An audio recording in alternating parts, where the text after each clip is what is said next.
কথা বলতে পারবেন?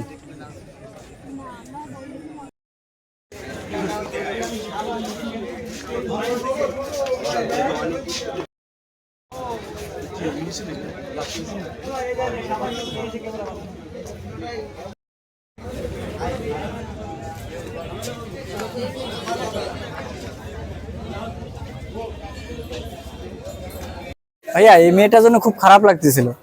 কিছুক্ষণ আগে মরার কিছুক্ষণ আগে আমার কাছে গেছিল যে ভাই আমার কিছু দাও। তখন আমি সাবান একটা, পেস্ট একটা শ্যাম্পু দিছি, নিয়ে আসছে আর আম্মু আরো গোসল করতে। তখন কিছুক্ষণ পরে শুনি যে ওরে কুমিরে নিয়ে গেছে। এর জন্য খুব খারাপ লাগতেছিল।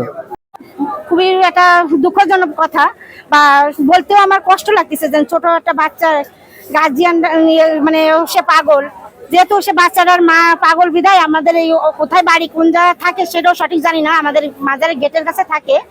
তা যে খেলাধুলা করছে আমাদের এখানে একটা স্থানীয় একটা বাচ্চার সঙ্গে খেলাধুলা করে গোসল করতে নামছে, নামার সঙ্গে সঙ্গে কুমিরই যে থাবা দিয়ে ধরছে।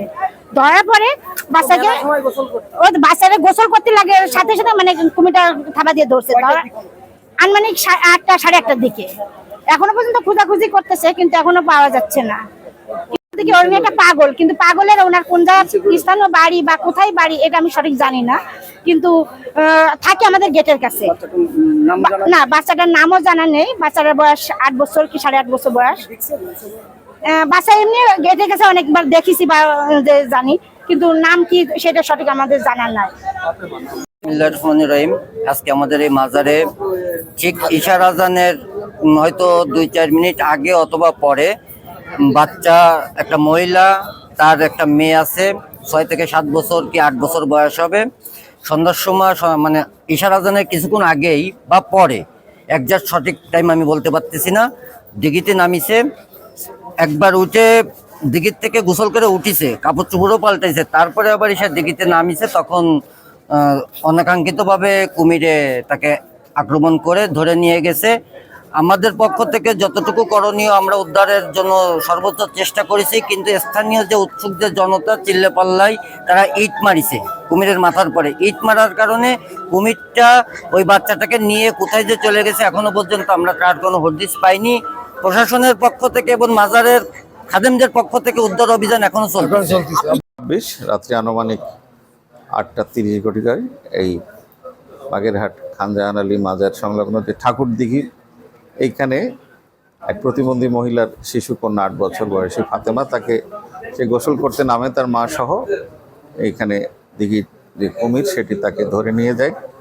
এই সংবাদ পেয়ে আমরা এখানে আসি। তো ইতিপূর্বে একটা ঘটনা এখানে ঘটেছিল, একটা জলাতঙ্কগ্রস্ত কুকুরকে কুমির টেনে নিয়ে গিয়েছিল। তার পরবর্তী সময় আমরা জেলা আইন শৃঙ্খলা কমিটির সভাতেও সিদ্ধান্ত নিয়েছিলাম যে এখানে আমরা ঘাটের যে পর্যন্ত ফেন্সিং করে দেওয়া যায়, মানুষ যে পর্যন্ত গোসল করতে নামে। তো এইটা বাস্তবায়নের প্রাককালে এরকম একটা মর্মান্তিক ঘটনা ঘটে গিয়েছে। আমরা এর জন্য আন্তরিকভাবে দুঃখিত। আর আপাতত এই ঘাটকে নিরাপদ করা, এই দিঘিকে নিরাপদ করা পর্যন্ত আমাদের এই কুমিরকে অন্যত্র স্থানান্তর করার বিষয়ে আমরা 2-1 দিনের মধ্যে আমরা সিদ্ধান্ত গ্রহণ করছি।